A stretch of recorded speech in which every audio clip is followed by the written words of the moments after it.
Olá, alunos, professor Sérgio Luiz aqui.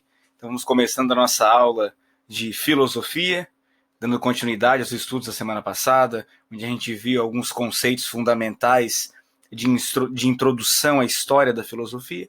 Hoje eu estou aparecendo aqui para vocês. Oi? Então, vamos ficar aqui, vamos ver se vai dar certo sem esse instrumento, novo instrumento de gravação. E quaisquer dúvidas, depois desse vídeo, postem nos comentários no Classroom, onde esse vídeo for postado. Filosofia, então, a nossa aula de hoje, ela fala sobre mitos e a mitologia grega. Os objetivos dessa aula é compreender o que são mitos, compreender a história bem objetiva da mitologia, a importância da formação das culturas e dos mitos nesse aspecto, para a gente poder chegar na entrada, de fato, na história, na passagem desses mitos para a filosofia, que é a próxima aula em seguida, hoje ainda.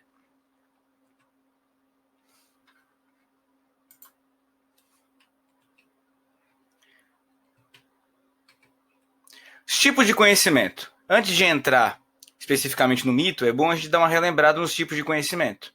A gente tem o tipo de conhecimento chamado conhecimento mítico, que ele é um conhecimento, ele é base da superstição, da imaginação. Então, lá na antiguidade, há muitos milhares de anos atrás, o ser humano não tinha um conhecimento para explicar os fenômenos da natureza, e muito menos fenômenos sobrenaturais.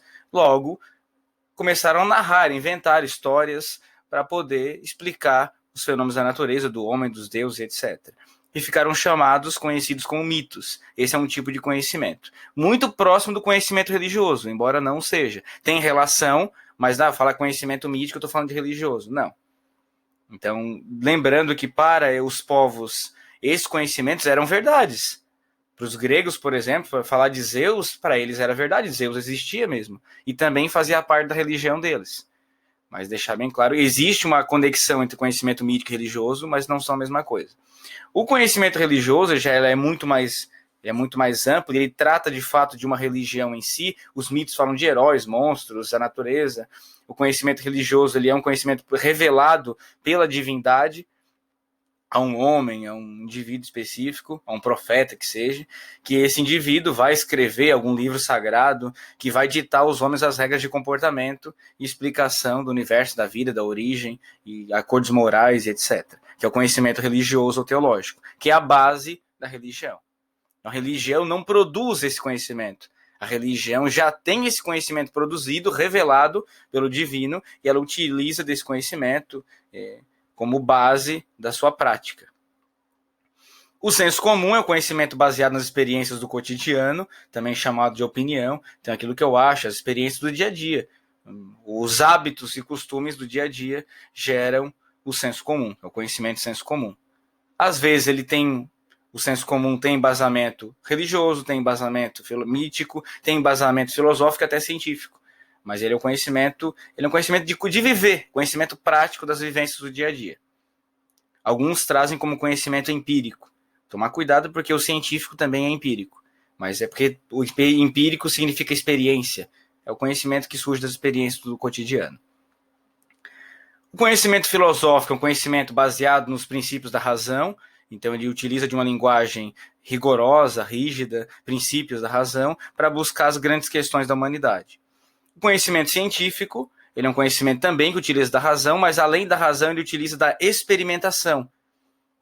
Procedimentos experimentais, utiliza da verificação de testes para comprovar as teorias científicas verdadeiras ou falsas, com base em experimentações, comprovações, teses, antiteses e sínteses.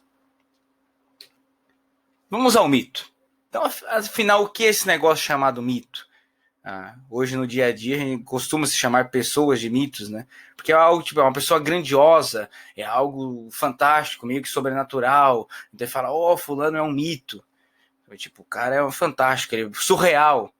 Ele é tão poderoso, ele é tão bom em alguma coisa, ou um artista, ou um jogador de alguma coisa, ou algum fenômeno de alguma coisa. Até na política, às vezes. Então, ele é um mito. É o cara. Era o cara porque ele é um mito. É um exemplo também de um conceito cotidiano de mito. Mas onde nasce esse mito? A origem? Ele nasce lá quando o ser humano vai surgindo. Ele nasce do desejo de entender o mundo para afugentar o medo e a insegurança. Afinal, o ser humano surgiu, começou a ter consciência de si, o Homo sapiens, e o ser humano perguntava também. Ele queria resposta, compreensão para isso. Aí viu uma sombra lá estranha, aquilo sentia medo, sentia inseguro, e ele começou a criar histórias para explicar como que era a explicação das coisas, como que funcionava a natureza, funcionava o mundo, a origem das coisas. E essas histórias, em conjunto, devido às semelhanças ou o conteúdo, os personagens que participam, englobaram uma mitologia de um povo. Então não existe só mitologia grega, existe mitologia romana, existe mitologia grega, existe mitologia nórdica, mitologia chinesa, mitologia hebraica, mitologia indiana, existem diversas, mitologia inclusive americana, né? Incas, astecas, maias, etc. Existem várias mitologias. Então são um conjunto de mitos, conhecimentos que são criados pelo imaginário humano e são disseminados de forma geralmente oral. Culturalmente são passados entre os povos. Ele é um relato de algo fabuloso que se supõe ter acontecido num passado remoto e quase sempre impreciso. Afinal, ele é mito. Então você não tem como ter uma certeza ou uma prova sobre nada. É mito. Alguém criou isso e foi compartilhando e passando oralmente de um para o outro e sempre alterado, né? Porque a comunicação oral, ela sempre tem alguma alteração. O sujeito interpreta de um jeito e passa adiante. E essa é um pouco de modificação. E essa modificação é passada adiante. Ele é um relato alegórico e, portanto, ao mesmo tempo fictício real. Alegoria é isso. Eu pego algo da realidade e tento usar fatores, ideias sobrenaturais ou imaginárias para explicar esse fato da realidade. Então, percebem coisas do mitos que têm relação com a realidade. Ele não é algo totalmente imaginário. Ele faz uma ponte entre o fictício, o imaginário e o real, para explicar as coisas do real. Isso é uma característica geral. De todos os mitos, de todas as culturas, ele tem essas características em geral. As características do mito. Ele é predominante em sociedades tribais. Ele é coletivo, porque não existe mito na individualidade. Existe um grupo de pessoas, uma sociedade, para que haja compartilhamento e possa ser aceito ou negado. Ele é fantasioso, porque ele é do imaginário humano. Ele é ingênuo. As pessoas não sabem que aquilo não faz sentido. Elas simplesmente acreditam, ele é dogmático. Ele é anterior à própria reflexão e muito anterior à reflexão filosófica. Ele não é crítico, ou seja, ele não precisa de um subsídio teórico, experimental, racional para comprová-lo. Não, ninguém até talvez alguém questione, mas o povo em geral que acredita, pouco questiona. Acredita e pronto, porque é assim.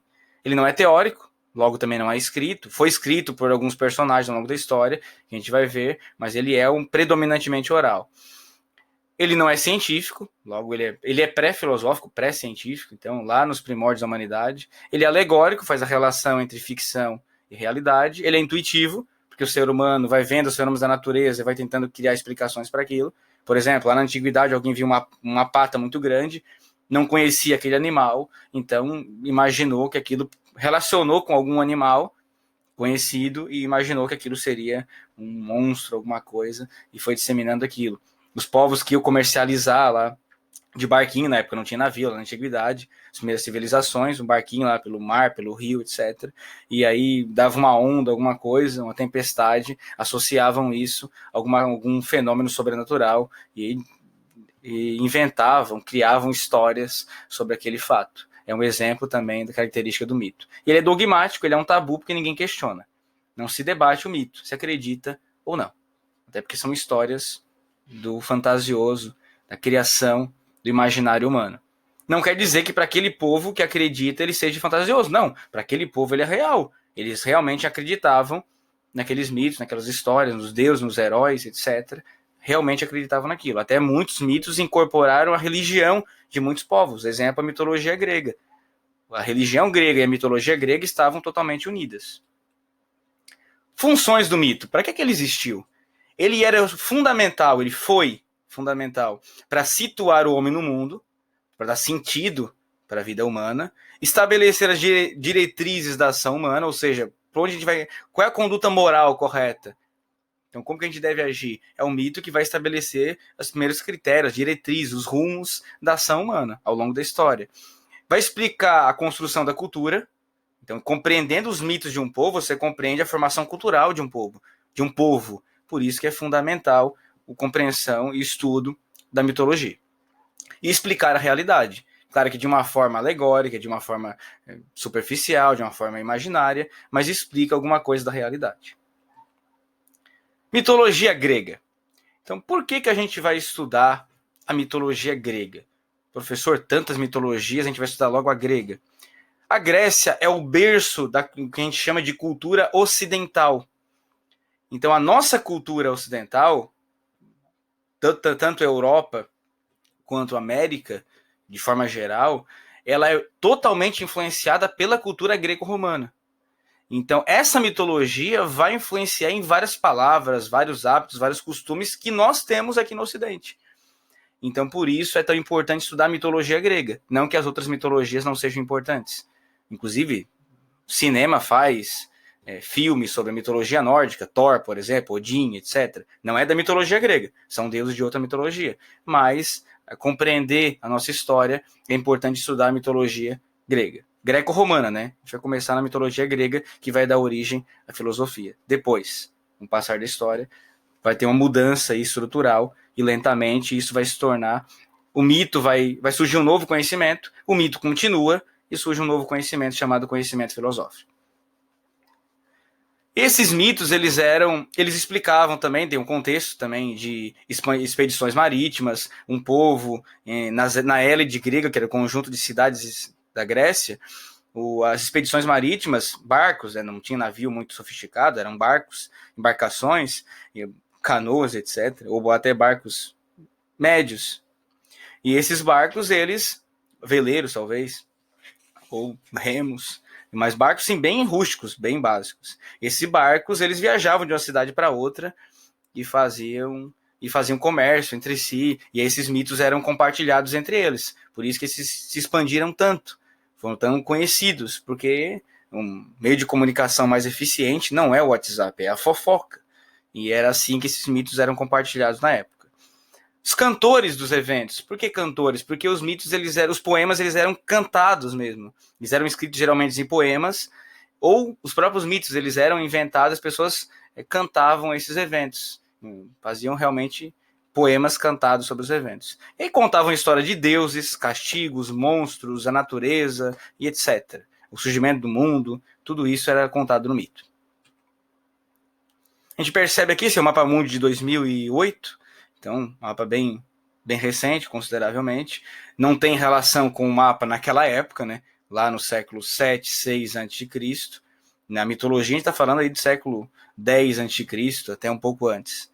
Mas só para a gente situar hoje no mundo, então perceber que a gente tem aqui o Ocidente, né?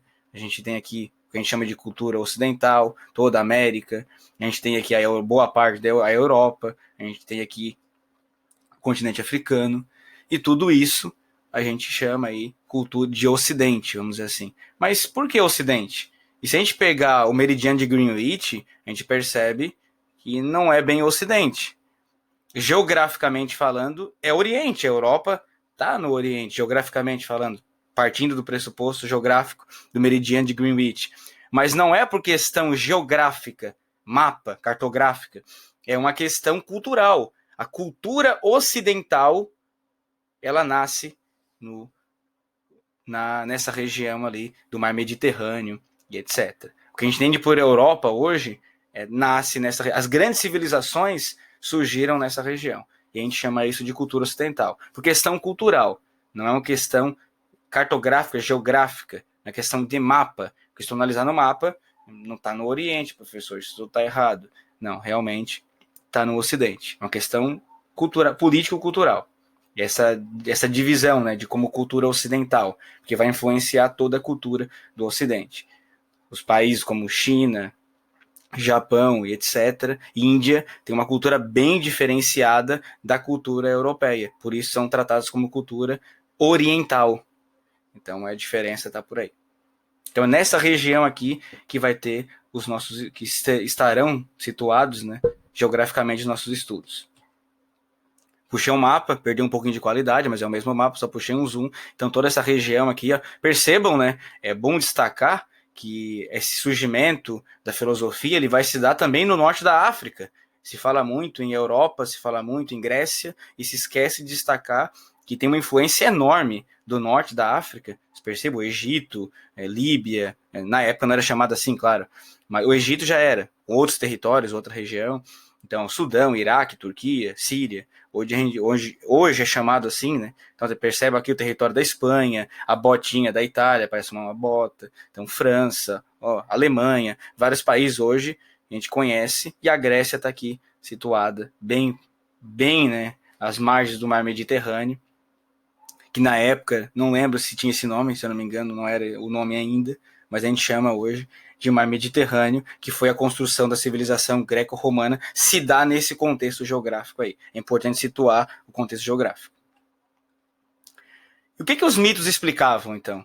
Os mitos, eles narravam as origens do mundo, ó, cosmogonia, a origem dos seres vivos, as relações entre o céu e a terra, e o que vem depois da morte. E muito mais coisas, eles explicavam de tudo, os mitos tentavam explicar. Teogonia e cosmogonia. Então, a origem dos deuses, teogonia, já trabalhado o conceito em outro vídeo, e do mundo, cosmogonia, da ordem do cosmos, narradas pelos mitos. Então, é isso que os mitos principalmente vão trabalhar. Trabalham heróis, falam a origem de vários fenômenos da natureza, também contam muitas histórias, inclusive de homens também. O mito narra tudo isso. E um sujeito muito importante para a história da mitologia foi Homero. Não se sabe exato se Homero existiu. Não se tem assim uma prova assim factual, não, realmente a história tem uma comprovação que Homero existiu. Não se tem. Então a gente vamos pressupor que ele tenha existido, e se existiu por volta do século 8 ali, e 9 a.C. Na verdade, deveria ser 9 e 8 a.C. Então esse é o período mais ou menos que Homero viveu, vamos dizer assim, século 9 e 8 a.C. Anticristo é decrescente. Ou antes da era cristã, AEC. Ele escreveu, provavelmente, tem escrito, Ilíada e Odisseia. São histórias que narram principalmente a Guerra de Troia. O que foi basicamente essa parte da mitologia? Deixar bem claro que provavelmente isso foi um mito. Não se sabe de fato se isso aconteceu. Provavelmente tenha sido um mito. Mas vamos pressupor aí que essa história tenha acontecido. Então, basicamente, Afrodite criou uma mulher fantástica, porque Afrodite era uma deusa, e ela criou uma mulher com toda a sensualidade possível, chamada de Helena. E ela se casou com o Menelau, que era, se eu não me engano, espartano, que era grego. E ela foi roubada pelos troianos. E essa foi a causa da guerra entre os gregos e troianos. Então a Helena foi roubada pelos troianos, os gregos queriam se vingar e pegar a Helena de volta. E Ulisses, ou Odisseu, que vai dar o nome da história do Homero, principal, ele é amigo do Menelau, se não me engano, casado com um parente dele, e ele vai fazer de tudo para recuperar a Helena. Então a guerra se dá isso. Aí eles fazem a estratégia final, foi construir um grande cavalo, né? Cavalo no caso ele era oco, e dentro do cavalo encheram de soldados gregos e colocaram nos portões de Troia. Quando os troianos olharam aquele cavalo, eles acharam que era um presente dos deuses. E aí eles abriram, deixaram o cavalo dentro dos muros de Troia, e quando ao anoitecer, os soldados saíram de dentro do cavalo e mataram todo mundo e dominaram a cidade de Troia. Aí por isso vem o dito popular, cuidado com o presente de grego. Ah, isso é um presente de grego, que é uma coisa ruim, né? É o cavalo de Troia. Ou seja, presente de grego. Tomar cuidado. É basicamente resumido, é isso. Claro que a história é muito mais ampla. Hesíodo. O Hesíodo também foi outro poeta, fundamental para compreender a mitologia. Ele viveu por volta do século 8, 7 a.C., não se tem exatos documentos que comprovam a data exata que ele viveu, mas provavelmente Hesíodo existiu de fato. Muito provável que ele tenha existido. Ele escreveu Teogonia e outros poemas, que são poemas que contam a origem dos deuses, a origem do homem, da terra, do cosmos e tudo junto. Então, são os poemas de Hesíodo. E eu vou tentar resumir muito enxuto aqui, basicamente, o que diz a Teogonia. O princípio da teogonia é muito semelhante à teoria que a gente conhece por Big Bang, embora não tenha nada de científico nisso aqui. Isso aqui é pura criação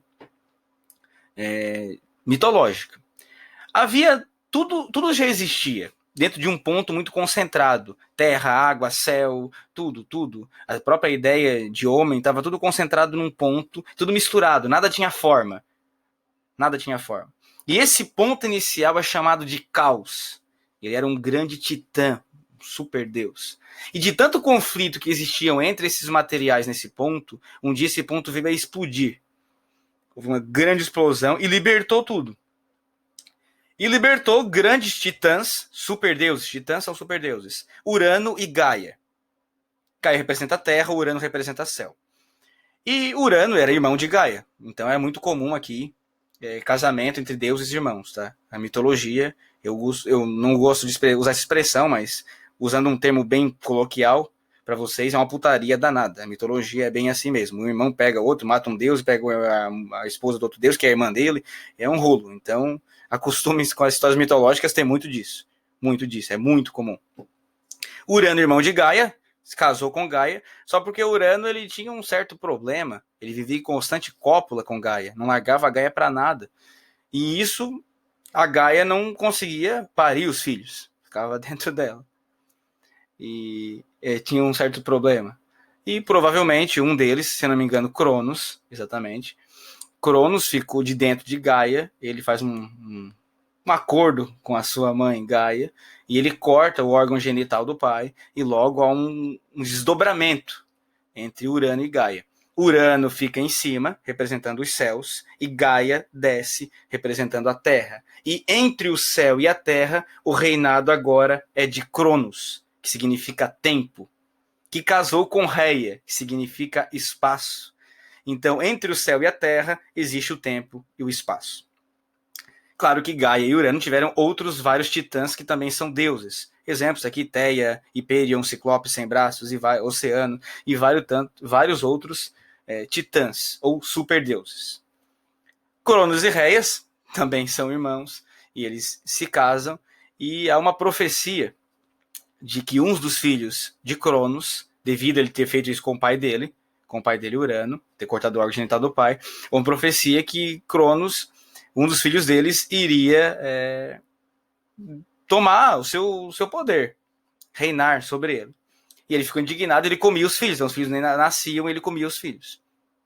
É isso que ele fazia. Cronos, tempo consome tudo. Olha a alegoria do real com o fantasioso. A Reia, um desses dias, ela dá uma pedra para Cronos era meio guloso, dá uma pedra para ele, e um filho dela, ele não é comido. O nome dele é Zeus. Esse filho não é comido, ele vai lá para o submundo, vai atrás do Sem-Braço, Ciclopes e outros titãs e superdeuses, e para tentar libertar, né, fazer uma guerra contra os outros deuses, contra o seu pai, Cronos, e poder libertar os seus irmãos. Ele consegue libertar os seus irmãos.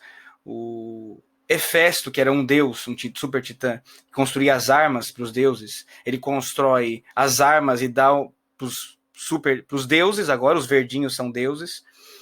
Para os deuses, Zeus, Poseidon e Hades, eles formam junto com as suas armas uma super arma chamada Tríade, e essa arma consegue aprisionar Cronos no submundo, no Tártaro. E aí agora quem vai reinar são os deuses, não são mais titãs, agora são deuses de fato. Já tem uma forma semelhante ao ser humano. Os titãs têm formas muito diferentes. Os deuses já têm forma muito semelhante ao ser humano. O ser humano foi criado semelhante aos deuses. Estão de verdinho aqui. Zeus tem o raio, Poseidon tem o tridente e Hades tem o garfo. E tem o capacete também, algumas versões também. E essas três armas juntas formam a Tríade, que é uma arma poderosa que consegue destruir Cronos e aprisioná-lo no submundo. Ou seja, no Tártaro, que era uma prisão que havia no interior da Terra, no interior de Gaia. E esses reis agora que são deuses, vão reinar sobre a Terra. Só porque tinham só deuses agora. E aí, eles fizeram uma reunião, e Zeus ficou com o domínio dos céus, Poseidon ficou com o domínio dos mares, e Hades ficou com o domínio do submundo, o reino dos mortos e o submundo. E aí, cuidando da prisão do seu pai. E surgiram outros deuses. Aqui tem só um resumo bem básico, tem vários outros deuses. E esses 3 deuses eram os mais fortes, vamos dizer assim, mais poderosos. Eles decidiram, então, vamos criar agora alguma coisa para a gente se divertir, tá muito tedioso. Então chamaram 2 deuses, Prometeu e Epimeteu. O Prometeu e Epimeteu, Epimeteu criou tudo. Criou planta, criou árvore, criou tudo. Criou tudo, rios, tudo. Criou toda a natureza. Os montes, os vales, criou tudo. Flores, tudo que imagina a natureza ele criou. E o Prometeu ficou encarregado de criar o ser humano. E ele criou o ser humano.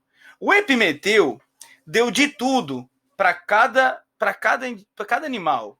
Deu, por exemplo, deu as garras para o urso, deu a força para o leão, deu etc.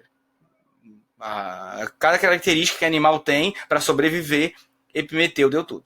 Epimeteu era muito agoniado, significa aquele que não pensa no futuro, só pensa no agora, meio agoniadinho. Prometeu é aquele que já pensa no amanhã, fica pensando no futuro, tem um pé atrás. E Prometeu criou o ser humano, só que o ser humano não tinha nenhuma dádiva, não tinha nenhum presente para o ser humano. Então, conta a mitologia que Prometeu foi até o Monte Olimpo, ou roubou o fogo dos deuses e deu de presente para o ser humano o fogo.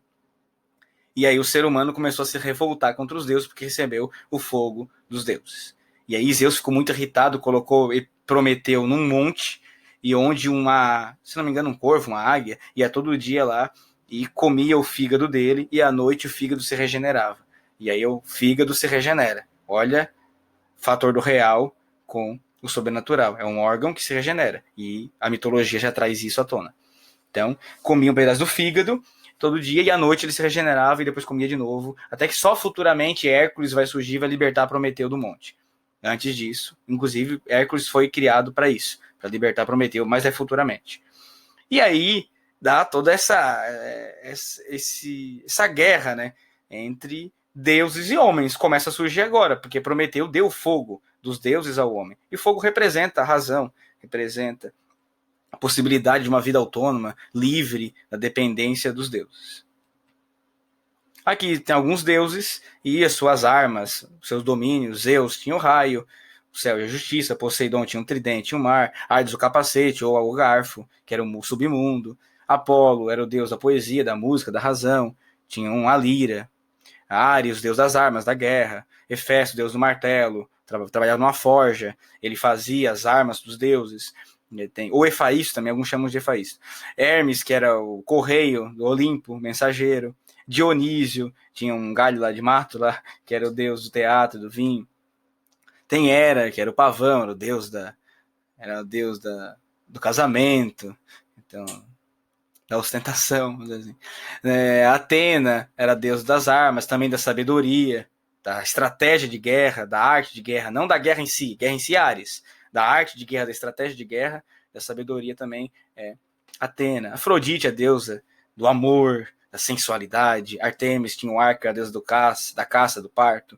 Deméter, deusa da agricultura, representada pela espiga de trigo. E assim por diante. E vários deuses, cada um tinha um atributo e tinha um domínio sobre a terra. Zeus, deixar bem claro, Zeus, Poseidon e Hades eram a tríade soberana, afinal eles prenderam o pai deles, o tempo, Cronos, do submundo. E para fazer referência ao que eu deixei material para vocês lerem na aula passada, disponível no Classroom, gostaria de falar um pouquinho sobre a Caixa de Pandora. Existem várias versões desse mito, várias, porque mito não tem uma versão única, são várias. E basicamente é o seguinte, Pandora, existia só homem no começo. Tá? Na criação, só existiam os homens. Na criação, só existiam os homens. Então, Zeus, malandro, Deus poderoso, queria avacalhar com os homens, que estava indignado, porque o Prometeu tinha dado fogo do Olimpo lá para eles, fogo dos deuses. Então Zeus pediu para Hefesto, que era o criador das coisas, criar uma mulher do barro, assim como o Prometeu tinha feito, criado o homem.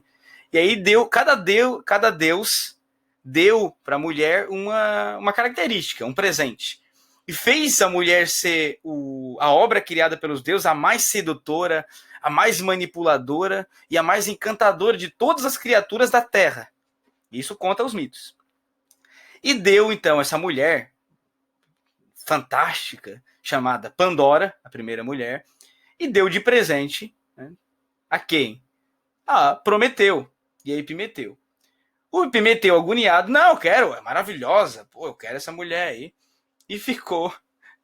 Os homens mortais já existiam, mulheres só deusas, mas eram imortais. Ela é a primeira mulher mortal, deixar bem claro.